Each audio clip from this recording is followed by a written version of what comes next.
So you've got to be able to adapt your sales process to this new paradigm.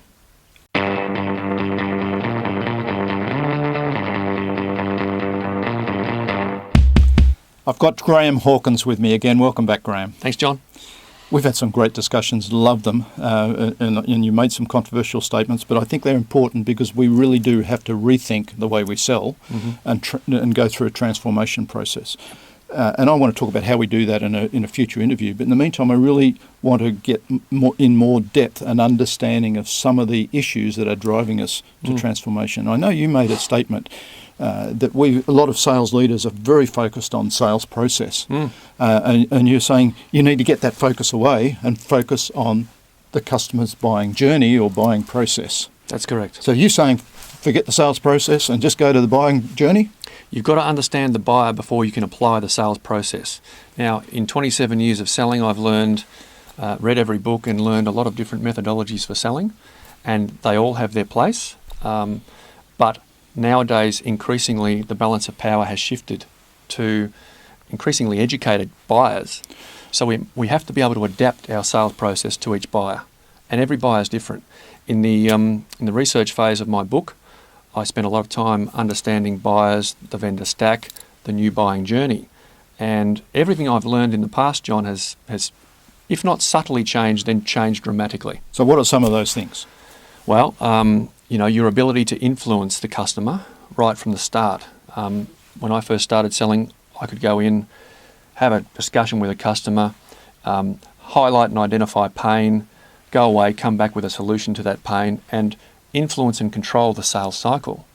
Nowadays, as you know, buyers are able to get access to a lot more information than they had in the past. They don't need a salesperson as much to help them solve their own complex problems. They know how to solve their problems. So you've got to be able to adapt your sales process to this new paradigm.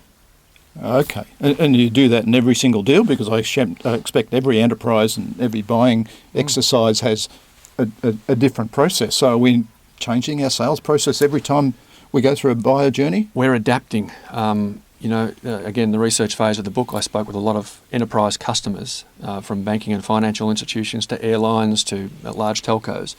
And they're all saying, various versions of the same thing. They're all needing to do more business with less vendors. They need to reduce their costs of engaging with so many vendors.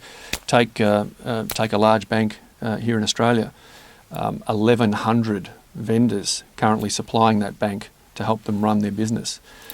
So imagine that there's 1,100 salespeople calling that bank every week, presumably. Well, it's probably a lot more than the 1,100 because they're successful ones. It's all the other ones trying to break down the door. Correct. So that's just the existing suppliers, right? So, those sort of banks, those sort of institutions, enterprise level, are trying to reduce that cost, that overhead, and not have to deal with so many vendors. So, increasingly we have to adapt the sales process to fit each of these different businesses and the way they want to engage. Right. And if you don't understand that now, then you're in trouble because everything is transforming and changing with this new customer-led era that we're in. Okay. So for the sales leaders out there particularly, but also the salespeople, you're saying your focus and attention needs to be understanding and working with the buyer journey. Yep. And working out your role in that buyer journey. Yep. When it starts, how you help the buyer through that journey. Yep.